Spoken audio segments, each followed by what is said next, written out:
À l'époque, je jouais au hockey, comme tous les petits gars à peu près. J'étais pas payé, tu sais. Mais tu sais, quand on joue au hockey, on pense toujours qu'on est meilleur que ce que les autres nous voient. Puis là, ben, je rêvais secrètement, un jour, de jouer dans la Ligue nationale. Puis dans ce livre-là, ça disait, si tu veux réaliser tes rêves, parce que tout est possible dans la vie, ça disait, il faut que tu te visualises. Puis là, ben, le samedi soir, il y avait la soirée du hockey. Ceux qui ont 50 ans et plus, le livre répète ça. Il y avait la soirée du hockey, avec René Le Cavalier, Lionel Duval. C'est facile que oui, ça vient de trahir votre âge, là. Puis, bon, ben, on avait une vieille TV noir et blanc chez nous. Mes sœurs, j'ai pas de frères, mes sœurs et mes parents, ils mettaient plus ou moins le hockey, ils regardaient en haut, soirée canadienne, puis je sais plus quoi, là. Moi, je regardais le hockey en bas, sur la vieille TV en noir et blanc. Puis c'était à l'époque du trio, là, Schott, Lemaire, Lafleur.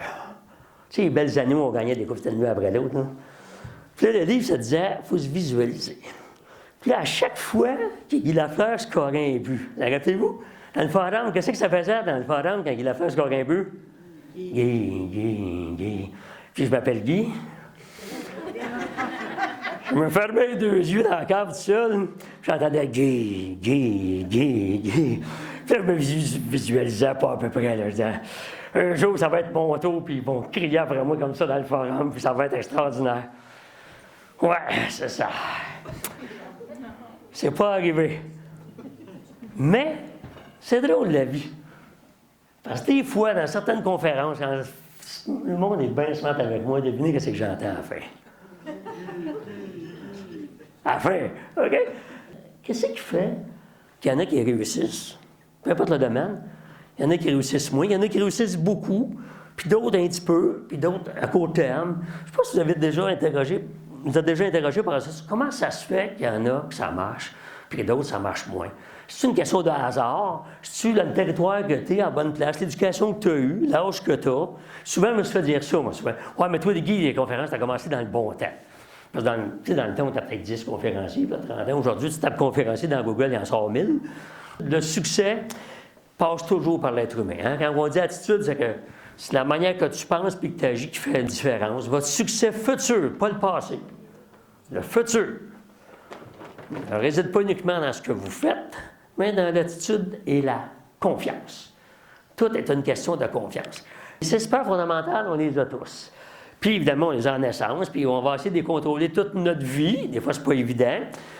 Mais on les a tous, puis c'est ça qui nous fait douter à l'occasion. Quand ces peurs-là nous paralysent, on devient figé. Vous prenez votre iPad ou en retournant chez vous une feuille de papier, puis je vous invite à écrire vos qualités, vos talents et les bons coups que vous avez faits dans votre vie. J'ai ça dans mon iPhone, je vous jure. J'ai une liste de mes qualités, talents et bons coups que j'ai faits dans ma vie. Ma liste de qualités et de talents ne grandit pas tellement. On a ce qu'on est, puis on a les a développés, mais ma liste de bons coups, elle s'allonge tout le temps. Elle va remarquer une affaire quand tu demandes à quelqu'un c'est quoi ton talent ou tes qualités, c'est il faut y réfléchisse. Parce que c'est comme pas là instantanément, alors que ça devrait l'être. Moi, je me demandé mes talents, c'est instantané. Okay? On n'a pas tant que ça. Même chose pour les bons coups. Alors, les gens qui ont confiance en eux, ils sont conscients de leur force. Et lorsqu'il nous arrive une bad luck ou une erreur ou une gaffe, puis ça arrive à tout le monde, au lieu de se vautrer dans leur pensée à dire ça va pas bien, j'ai trop ça, puis je rate mon coup, on sort la liste, puis on se regarde, j'ai réussi ça, je suis bon là-dedans, j'ai fait telle affaire, et on passe à autre chose. Je ne sais pas si vous connaissez le principe de l'excellence. Pour être excellent dans quelque chose, okay, c'est 10 000 heures.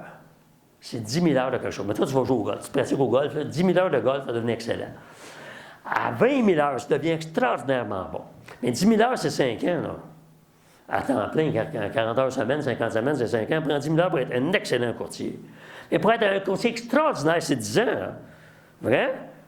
Puis pensez à n'importe quel, tiens, bon guitariste, là, il ne vient pas guitariste parce qu'il a suivi 3 cours pendant 3 semaines, là.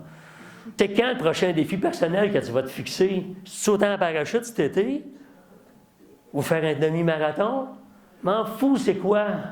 Mais je suis sûr d'une affaire, quand tu relèves un défi personnel, que tu t'es visé toi-même, fixé toi-même, puis tu le relèves, tu viens de grandir de 6 pieds. Je l'ai fait. Peu importe c'est quoi, tu avais peur de le faire, tu n'étais pas sûr, je l'ai fait. I'm a winner. C'est ça qu'il faut faire au moins une fois par année. Quand tu commences ton année, tu dis, cette année, je vais faire tant, puis je vais faire tant de maisons, je vais chercher tant de nouvelles inscriptions, bien, tu vas t'en rapprocher ou tu vas l'atteindre, tu vas le dépasser. Mais si tu commences ton année en disant, j'aime mieux pas me fixer d'objectif, je ne veux pas être déçu, on verra ce que ça va donner.